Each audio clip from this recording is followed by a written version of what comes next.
Alrighty, ladies and gentlemen, my name is Adam, and this is Adam FPL, and welcome to the international break special game week 4 review.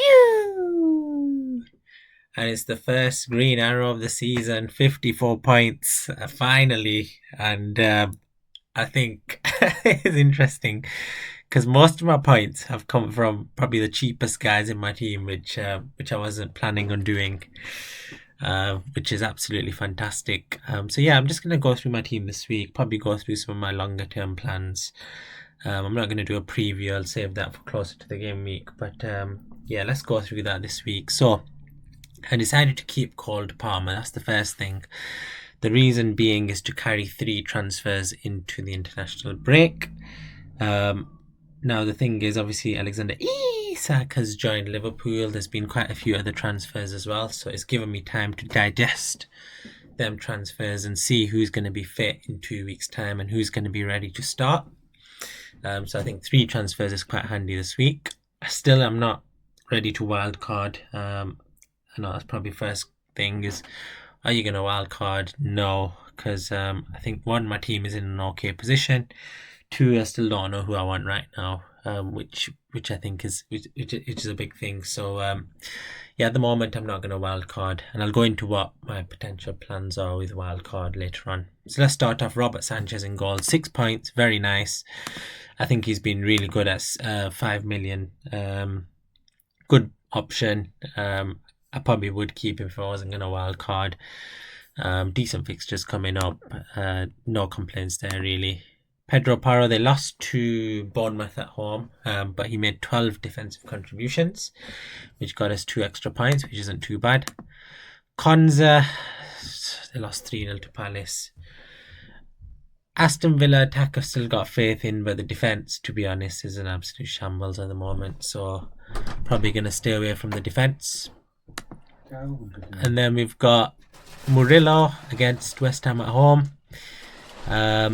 Lost 3-0 to West Ham.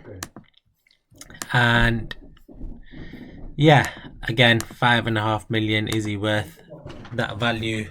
I'm not entirely sure.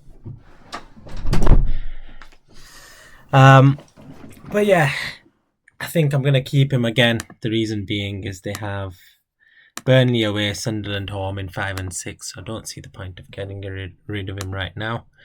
Goodmanson, who was a bit of a hero this week, came off with a knock, which hopefully isn't too bad, but got 3 bonus points and a clean sheet against Newcastle, which is quite impressive. Looks very attacking as well. And I think one decision I have got right is probably this one. I think he is probably the best 4 million defender in the game right now. So very happy with him. Salah, underwhelming again.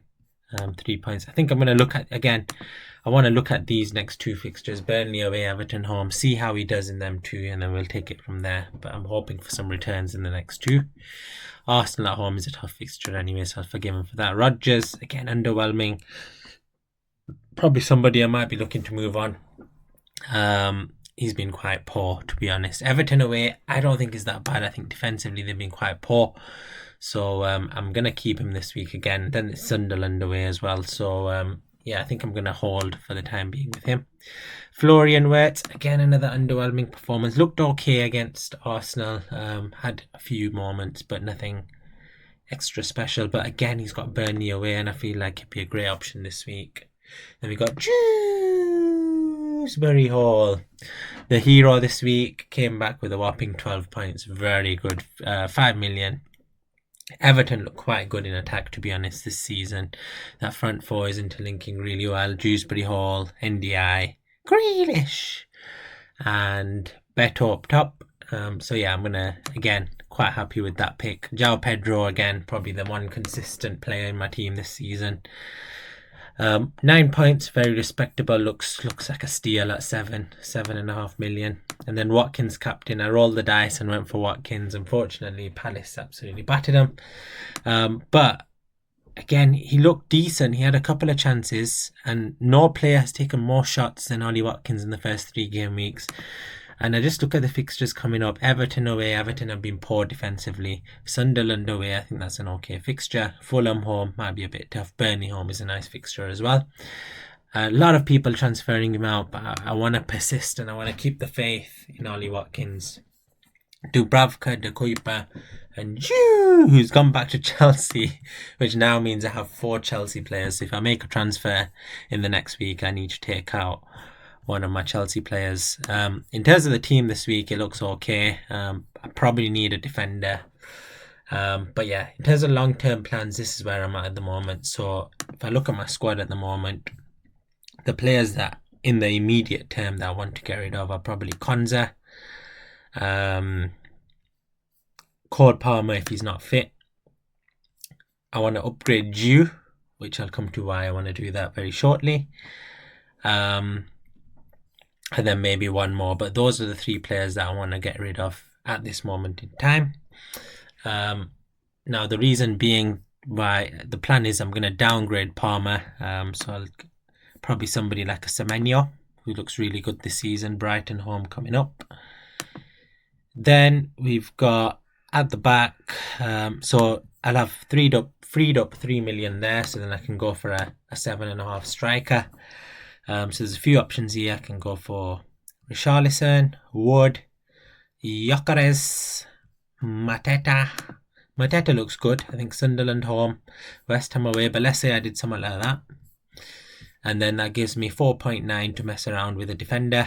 And I think probably the standout defender so far this season in terms of defensive contributions and them stats at a budget price, probably Senesi. And that'd probably be the squad I'd go into game week 5 with. Now, let me show you what I'm thinking. So let's say I make the transfers this week. So we're looking at game week 4. So this is FPL.team, really good tool if you want to forecast your team. So what I'd do is I'd take out, so we'd captain Salah this week. So let's do that. So take out Cole Palmer. Put in Semenyo. Then I'd take out Konza. Put in Senesi. And then I'd take out and let's say we put in got 7.8 for a forward. Let's say we put in Mateta. Right, so this would be the team going into this week if I was to make the transfers. So I'd probably start either Goodmanson or De Kuyper.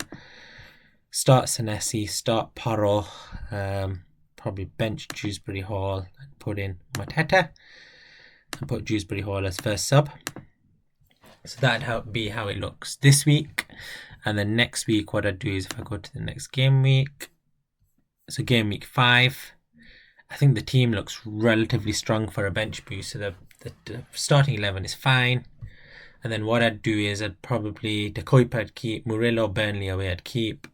And then Forest home for Dubravka. I think that's a good fixture as well. So I'd probably take out Dewsbury Hall and bring in somebody else. So let's say, I don't really know, but let's have a look at price. Let's put up to 5.3 million. Let's see who we can go for in that price bracket.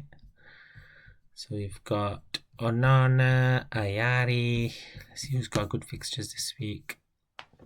So in game week 5, Crystal Palace play West Ham, Liverpool play Everton, Burnley play Nottingham Forest, Wolves play Leeds, Fulham play Brentford. So I could go for somebody like a Josh King, for example. So he'll play Brentford at home. And this is probably how I'd bench boost. So I'd probably do something like this and then bench boost it this week. And then in game week 6, what I'd do is, if we go to game week 6 now, I'd probably take out Salah and put in Haaland, or I could go all out on City and use my free hit. So that's what I'm thinking.